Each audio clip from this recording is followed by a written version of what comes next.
Alors bonsoir tout le monde, on va essayer de faire un igloo ce soir. Alors un igloo mais en mode fait maison hein, avec les... Ça va être des cubes, vous ferez la simplification plus tard. Hein. Alors il y a plusieurs méthodes, on peut partir d'un cylindre, etc. et utiliser que la partie extérieure, mais j'ai envie de le faire en utilisant carrément les blocs directement du cube. Donc je vais faire un SX, je vais le faire SX 1.5, comme ça sera pas mal. SX2, voilà, c'est pas mal. Je vais le dupliquer. Ah oui, parce que les igloos, ils sont faits. Je vais utiliser un array, un Shift D. Les igloos, ils sont calés comme ça, en fait, quand vous voyez. Ils sont les blocs de glace, ils sont à mi-chemin, on va dire, en quinconce. Voilà. Donc là, il faut avoir des igloos en quinconce. Donc je fais ça. Ça me rappelle la blague, le sketch de l'autre avec les briques en quinconce qui lui tombent sur la tête. Et je me cale comme ça pour avoir mon point 0 ici au début, à mon origine. Alors je le fais à la main. Je ne vais même pas m'aligner sur le maillage. Alors j'ai utilisé le shift, le contrôle, voilà. Et j'ai shift contrôle. Ça, il faudra le retoucher avec le... Il faudra certainement le retoucher plus tard avec les bordures qu'on va mettre. Là je vais mettre... je vais faire un contrôle B. Alors c'est pas économique en vertice. Là à la limite, si je vous montre ici, on voit j'ai des triangles. Alors on peut faire que des contrôle B de cette partie là, mais après il faudra retoucher ouais, si on veut la partie aussi horizontale. Donc on va laisser ça comme ça, c'est très bien. Donc on a des parpaings avec des bords arrondis et on n'a plus qu'à, il n'y a plus qu'à, comme on disait, tout sélectionner, rapetisser encore. Alors je vais rapetisser par rapport au curseur. Donc je vais mettre ici par rapport au 3D curseur. Je vais faire un S, comme ça je ne recale pas mon travail. Voilà, je le fais à vue de nez. Hein. Et maintenant je vais rajouter un array. Un array pour augmenter mon parpaing à la verticale. Un modifier, un array. Je vais le faire partir à la verticale. Un ici. Et 0 en X. Voilà. Comme ça je monte mon mur. Comme ça. Donc vous imaginez bien ce que je vais chercher à faire. Je vais remettre 5, tiens. C'est que je vais chercher maintenant à plier ça dans ce sens là pour avoir une courbe ici. Et après je fais tout tourner en spin, enfin, comme un spin, de façon à avoir le reste de l'igloo. Donc pour le plier, comme ça, on a le bend. Je me mets en vue dessus. Et je peux rajouter le modificateur bend qui se trouve dans le simple des formes. Ici, bend. Le problème, c'est que le bend, il agit sur l'axe des X. Et là, tout ce qu'il fait, c'est qu'il me plie mon système. Donc ça m'arrange pas. Moi, je veux qu'il agisse sur la longueur. Alors, j'ai deux solutions. Soit je couche ma barre sur l'axe des X et du coup, ça va le plier. Mais c'est pas très joli. Soit je reste comme ça, en vue dessus, et je rajoute un empty. Ici, au même point 0 que où je suis. Donc Shift A, je vais passer en mode objet, Shift A, je mets un empty directement ici. Un empty axe plein, c'est juste la décoration on va dire. Et cet empty, je vais le faire tourner après. Donc je reviens ici, mon bend, je vais dire fais-moi un bend par rapport à l'empty. L'origine de l'empty, pas mon origine de mon objet. L'origine de mon objet, elle est toujours à 0 ici, donc j'y touche pas, c'est très bien. Et par contre, mon empty, ici, je vais lui changer son origine. Donc, je sais pas lequel c'est qu'il faut que je tourne, il faut que je le couche, donc il faut que je fasse tourner sur les Y. Voilà, de 90. Et hop, voilà. C'est comme si j'avais couché, voilà, de 90 degrés, c'est comme si j'avais couché toute ma colonne sur les Y. Mais sauf que je fais tourner, c'est mon empty qui est tourné, et du coup maintenant quand je vais augmenter l'angle ici sur lui, comme je prends l'origine de l'empty en tant que repère, en augmentant l'angle à 90 degrés par exemple, ici j'ai un bend qui me fait une belle courbure, une belle demi-voûte. de mon futur igloo. Bravo, ça c'est fait. Maintenant qu'on a fait ça, on va rajouter un modificateur array, voilà, pour faire l'autre partie qui va tourner. Et là, pour le coup, on n'aura pas besoin de... Alors, je vais pas finir ma phrase, mais je vais le placer comme il faut. 6, 0.665. Oui, j'ai déjà essayé. Ça doit marcher. 0.665. 666, ça me plaît pas ce chiffre, donc je vais laisser comme ça. Et je vais augmenter le nombre. Voilà. Et pareil, je fais un bend. Je rajoute le modificateur bend. Alors, simple déforme. Et je fais un bend. Et lui, pour le coup, comme il est bien placé, le bend, il va tourner dans le bon sens. Donc, je vais augmenter pour faire un 360. Alors là, ça se recoupe sur lui-même. Voilà, je mets tout à fond. Et j'augmente le nombre de... Alors bon, pour que vous compreniez mieux ce que je fais. Je suis là, j'en ai pas assez, donc j'augmente. Au fur et à mesure que j'augmente mon nombre de pierres, ça écarte. Donc là, du coup, ça permet de mieux gérer. Voilà. Donc là, vous voyez ce que ça donne. Et du coup, je vais augmenter le nombre de pierres parce que mes pierres, elles sont... Mes blocs, ils sont trop longs. Voilà. Donc il arrive à un moment donné où on va finir par retrouver l'ouverture au centre où je pourrais mettre une cheminée. Et là, comme on ne peut pas fermer vraiment parce que je suis à 360 au maximum, je vais surdoser en mettant 370 à la main. Et je vais baisser un peu à la main aussi pour décoller. Voilà. Je dois être pas mal. Tac, tac. Ouais, c'est pas mal là. Là, je touche. Voilà. Ok, et je peux ranger mon array et mon simple déforme. Ok, voilà mes parpaings tout fait. Alors il pèse lourd, hein, il pèse lourd, mais si vous voulez corriger ça, on peut cacher ici et cacher ici. Non, c'est pas ça. On va cacher les bends plutôt. Voilà, et laisser en visu les arrays. Et vous pouvez, alors vous voyez ça, quand on cache les bends, du coup je me retrouve avec un mur, un grand mur. C'est le mur équivalent de mon igloo. Et je peux me mettre ici en vue en Z, vue de face, avec en mode edit, je veux dire, en mode edit, en sélection par face, et supprimer les faces à l'intérieur qui servent à rien. Hop, hop. Celle-là et celle-là et celle-là, X face, et celle-là, X face. Ça sera toujours ça de moins. Alors après on pourra aussi supprimer celle de dessus s'il fallait.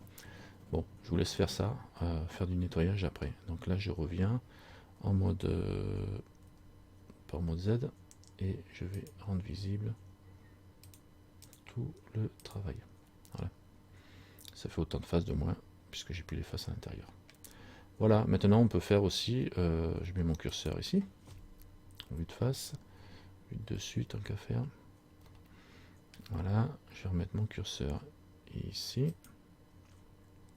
Si je veux l'aligner exactement, ben, je fais un Shift C, ça me remet le curseur au centre. Voilà, et je vais dupliquer mes parpaings. Alors, Shift D sur les Y. Voilà, je ne me tiens pas compte du reste et je supprime tous les modificateurs pour cette partie-là. Et donc du coup j'ai mon mur, pareil, là je veux faire la partie qui monte. Donc là j'aurais mieux fait de la dupliquer avant de supprimer les faces parce que je vais être obligé de refaire les faces. Donc je vais refaire les faces tout de suite. Ici, et ici, une face, ici, une face. Voilà, je récupère mes deux petits cubes qui étaient bien mignons. Voilà. Et ça, une face. Ok. Donc je fais un A pour lui. Un petit scale, on va dire que on travaille avec des cubes qui sont plus petits. Le scale toujours par rapport au 3D. Voilà. Par exemple, comme ça, quoique normalement ça n'a pas de sens de travailler des cubes plus petits. Enfin si, histoire de rigoler. Voilà. Je je mets là, et par contre lui, il va falloir qu'il tourne dans l'autre sens, donc je vais le faire tourner. Donc je vais faire une rotation, pas par rapport à mon... Il va falloir que je mette ça. Ouais, si, je fais une rotation. Oh, c'est pas top ça. Clique dessus. Je vais enlever la rotation par rapport au... Je la mets en médian point. Je vais mettre mon origine sur mon objet. Ici, en mode objet. Là, ça sera plus simple, cette origine, tout, géométrie. Voilà, je vais faire une rotation. 90, entrée, et je vais le recaler, par exemple ici. Voilà, ça c'est mon mur. Le mur, il va monter, pareil, je vais le faire tourner. Alors pour le coup, je vais le faire tourner, mais pareil, hein, je vais le faire tourner comme ça. Hein, donc je le fais monter, add modificateur 1 heuré à la verticale. 1, 0. Je vais en mettre assez pour l'instant. Et je vais le faire tourner avec un bend. Un modificateur simple déforme et un bend. Alors le bend, si je mets, je monte, on voit que ça me fait toujours le même caca. Donc là je vais mettre mon curseur sur l'origine de cet objet là, de mon objet. Donc je fais Shift S, curseur to sélection. Voilà.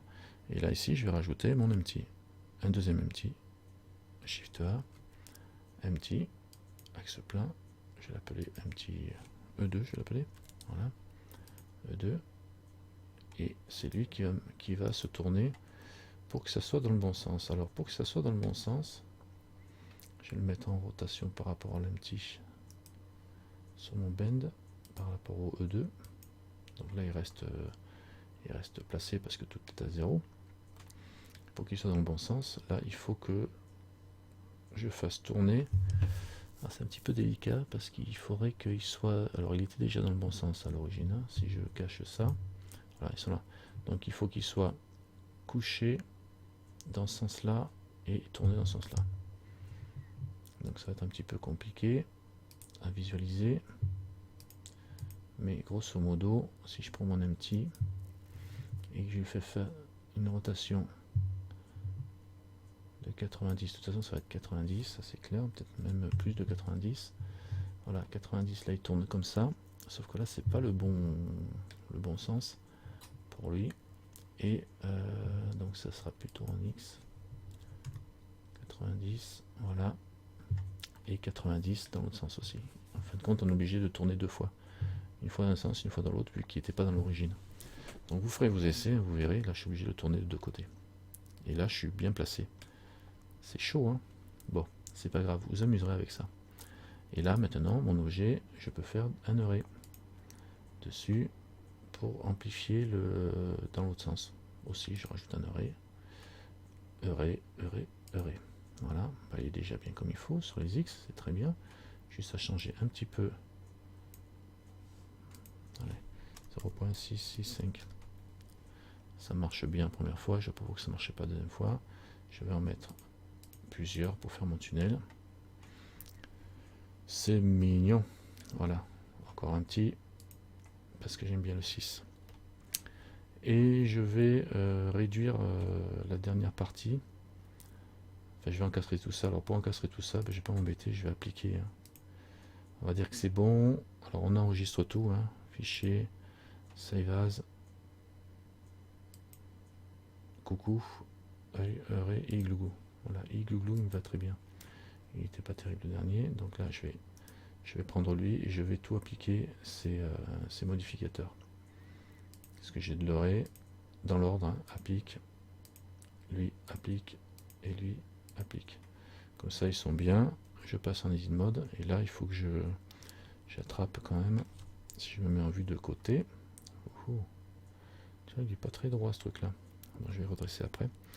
Je vais me mettre ici, je désélectionne tout, je vais attraper en vue pour voir au travers, en mode vertice, je fais un B, j'attrape ça, je fais un B, j'attrape celui-là aussi, et je fais un S sur les Y.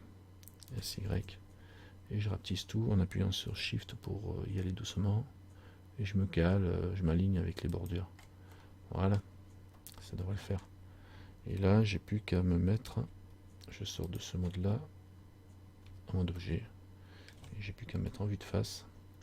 Alors j'ai peut-être pas assez tourné au niveau de... J'ai appliqué, mais j'avais pas assez tourné le... Ah si, c'est parce que mon point de pivot, il était là, sur la première. Donc évidemment, là, ça n'a pas assez tourné. Il aurait fallu qu'il soit sur le pied, ici, pour que, avec 90, je reboucle. Bon, c'est pas bien grave, là je vais le faire tourner à la main. R, Y. Voilà, je vais le caler comme ça. Et si j'étais parti d'en bas, il n'aurait même pas eu ce léger angle là, il aurait été pile poil. Il serait parti bien à plat et il serait arrivé bien à plat. Et on est bien. J'ai plus qu'à le pousser pour l'encastrer. Après je vous laisse faire le ménage, hein, découper dans l'igloo pour avoir quelque chose qui, si vous voulez, le rendre habitable. Hein. Ok, on peut aussi augmenter le maillage en faisant une subdivision surface. Alors lui, je vais rajouter une subdivision surface sur le gros et me mettre en mode smooth tant qu'à faire. Et ici pareil en mode smooth. Hop, et je vais mettre une subdivision surface pour rendre les choses plus nettes. Voilà, sympa. Ok, bon, je pense qu'avec un petit 0, même en étant comme ça, rendu, ouais, ça le fait, hein, ça le fait. Le rendu, bon, c'est pas terrible, hein, parce qu'il faut faire la texture, etc., l'environnement, mais c'était la partie build qui m'intéressait. Allez, amusez-vous bien, à vous de tester pour le prochain coup, vous m'en faites 12. C'est parti.